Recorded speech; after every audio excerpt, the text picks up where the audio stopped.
This house wasn't cursed. It just didn't want to be empty. And everyone who lived here stayed forever. Partially. When Sarah first saw the house, it seemed empty to her, not in terms of architecture, but in terms of purpose, as if someone had taken away its meaning. The house stood on the edge of the village, at the edge of the forest, where the road ended and the silence began. It was a real, thick silence, not the kind that comes at night in the city, but the kind that lives on its own and looks at you. Sarah was 37 years old. She was tired of apartments with neighbors on the other side of the wall and people who were always wanting something. She had bought this house for a steal too cheap for a place like this. The seller, a thin man in his 60s, avoided her gaze and repeated several times, "Don't open the well. It's been sealed for a long time." Sarah assumed it was a village superstition. There was no mention of a well in the contract. Nick, her old friend and temporary work partner, walked her home. He was 42 years old, an engineer and a man of rationality. "Perfect," he said, surveying the area. "The connection is bad, there are no people, the house is strong. A paradise for the nervous system." They saw the well in the evening. It was covered with a heavy concrete slab, on top of which someone had once drawn a circle with charcoal and crossed it out with a cross.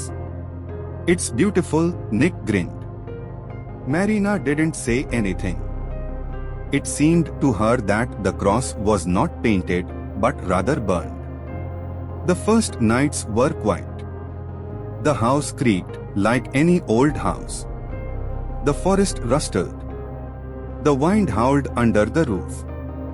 On the fourth night, Sarah woke up with the feeling that someone was standing by her bed. It wasn't a sound or footsteps, but a presence. It was like a pressure on her chest, but without pain. She opened her eyes. There was no one there. But there was a sound coming from under the floor. It wasn't a creak. It wasn't water. Someone was breathing. Sarah sat there, not moving, until the sound disappeared. In the morning, she put it down to stress and the new house. Sarah, after listening to her, shrugged her shoulders. Old pipes.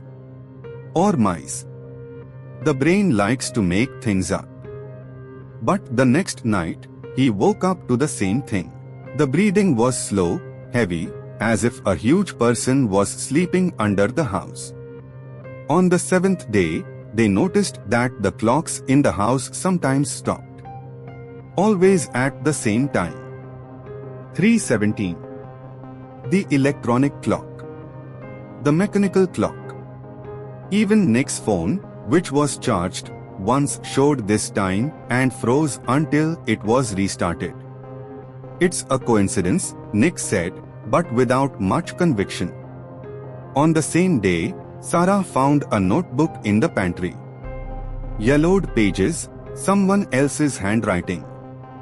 "If you are reading this, it means the house has been sold again. I'm sorry. We tried to warn you." The rest of the notes were scattered and messy. "He's not in the house. He's under it. The well isn't a source. It's a lid. If you hear breathing, don't respond." The last note was written 20 years ago. "It's a prank," said Nick, but he carefully put the notebook down. On the 10th night, Sarah heard a voice. It called her name. It was soft. It wasn't insistent. It was as if someone knew that she would hear it anyway. The voice came from the yard. It came from under the wellhead. Sarah, it said, quietly, with a pause. Help me. She stood by the window, gripping the sill until the voice faded away. In the morning, Nick confessed. He called me too. The voice sounded like my father's. They were silent for a long time. The solution was obvious and frightening. They had to find out what was under the house. They called the local neighbor, Bill, who lived a kilometer away. The man was in his 50s and had known the village all his life. When he heard about the well, he turned pale. I thought it had been filled in long ago. That evening, Bill came with a lantern and a bottle. There used to be a mine there. Then there was a cave-in. Then people started disappearing. Not immediately. Not every year. But always adults. Those who lived alone. Or in pairs. And what's in there? Asked Sarah. Bill shook his head. I don't know. But my father said. It's not evil. It's empty. And it wants someone to be inside instead of it. Bill left before dark. On the 13th night, the house began to move. Not literally, the walls were still in place. But the space seemed to be shrinking. The corridors were getting longer. The doors were getting further away. Sarah and Nick headed for the exit, but the kitchen door led to the bedroom. The bedroom led to the pantry. The pantry led to the well. The stove had been moved. A coldness was rising from the darkness. It can't manifest itself, Nick said, breathing heavily. We have to do it. No, Sarah said. We won't replace it. We'll close it. She remembered the notebook. The last entry that she hadn't shown Nick. It's not afraid of the light. It's afraid of the choice. Sarah stepped forward and said loudly. We won't replace you. We won't run away. We're here together. The silence became tense. Then there was a scream. Not angry. Not furious. Desperate.